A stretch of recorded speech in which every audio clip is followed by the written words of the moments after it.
ദില്ലിയിൽ ആം ആദ്മി പാർട്ടി സർക്കാരിന്റെ ക്ഷേമ പദ്ധതികൾക്കെതിരെ അന്വേഷണം പ്രഖ്യാപിച്ച ലഫ്റ്റനന്റ് ഗവർണർ കോൺഗ്രസ് നേതാവ് സന്ദീപ് ദീക്ഷിത്തിന്റെ പരാതിയിലാണ് വി.കെ. സക്സേന അന്വേഷണത്തിന് ഉത്തരവിട്ടത്. വിഷയത്തിൽ അന്വേഷണം നടത്താൻ ചീഫ് സെക്രട്ടറിക്കും പോലീസ് മേധാവിക്കും നിർദ്ദേശം നൽകി. ദില്ലി തെരഞ്ഞെടുപ്പിന് മുന്നോടിയായി സ്ത്രീകൾക്കും പ്രായമായവർക്കും വേണ്ടി ആം ആദ്മി പാർട്ടി പ്രഖ്യാപിച്ച ക്ഷേമ പദ്ധതിക്കെതിരെയാണ് കോൺഗ്രസ് നേതാവ് Sandeep Dikshit Delhi lieutenant governor V K. സക്സേനയ്ക്ക് പരാതി നൽകിയത്.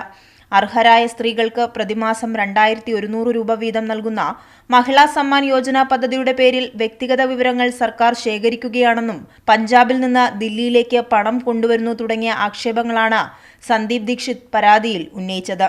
കോൺഗ്രസ് സ്ഥാനാർത്ഥികളുടെ വീടുകളുടെ പരിസരത്ത് പഞ്ചാബ് പോലീസിലെ രഹസ്യാന്വേഷണ ഉദ്യോഗസ്ഥരെ കണ്ടെത്തിയെന്നും സന്ദീപ് ആരോപിച്ചു. സന്ദീപ് നൽകിയ പരാതിയിൽ ലഫ്റ്റനന്റ് ഗവർണർ വി.കെ. സക്സേന അന്വേഷണത്തിന് ഉത്തരവിടുകയായിരുന്നു. സംഭവത്തിൽ അന്വേഷണം നടത്താൻ ചീഫ് സെക്രട്ടറിക്കും പോലീസ് മേധാവിക്കും ലഫ്റ്റനന്റ് ഗവർണർ നിർദ്ദേശം നൽകി. അതേസമയം കോൺഗ്രസും ബി.ജെ.പിയും ചേർന്ന് സർക്കാരിന്റെ ക്ഷേമ പദ്ധതികൾ അട്ടിമറിക്കാൻ ശ്രമിക്കുകയാണെന്ന മുൻ മുഖ്യമന്ത്രിയും എ.എ.പി. ദേശീയ കൺവീനറുമായ അരവിന്ദ് കെജ്രിവാൾ വാർത്താസമ്മേളനത്തിൽ പറഞ്ഞു.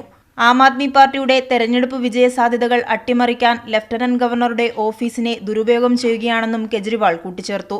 22 ലക്ഷം സ്ത്രീകളാണ് ഇതിനോടകം മഹിളാ സമ്മാൻ യോജനയിൽ രജിസ്റ്റർ ചെയ്തത്. രജിസ്ട്രേഷൻ ക്യാമ്പുകൾ അലങ്കോലപ്പെടുത്താൻ ഗുണ്ടകളെയും പിന്നീട് പോലീസിനെയും അയച്ചു. ഇപ്പോൾ തട്ടിപ്പന്വേഷണവും നടത്തുകയാണെന്ന് കെജ്രിവാൾ വിമർശിച്ചു.